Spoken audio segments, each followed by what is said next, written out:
India finally handed over to Islamabad evidence that it claims links the Mumbai carnage to the Pakistan-based elements.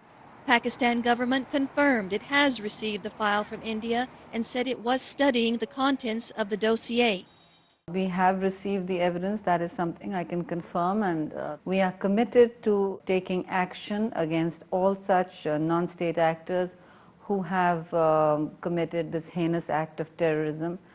The Indian foreign minister was quick to point out that the ball was in Islamabad's court, but the Pakistani authorities retort that the received information is insufficient.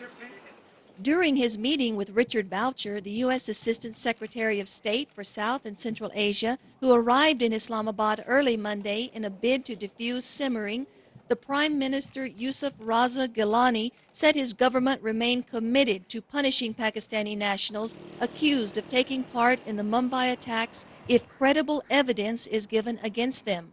So far, whatever information they are saying that they have handed over is not sufficient, first of all. And second, if we find somebody who is responsible for this, we have courts in our country and we have a judicial system in our country, and definitely we can take care of that.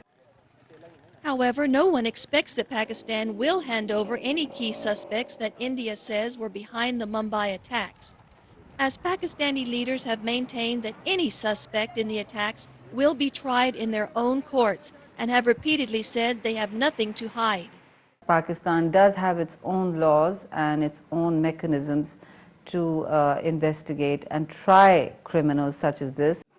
Clearly, developments here are now once again in the limelight, and so it is not surprising to see U.S. Assistant Secretary of State Richard Boucher showing up in Islamabad, to be followed shortly by the new U.S. Vice President, both trying to defuse what many say is a deteriorating state of relations between these two nuclear-armed countries.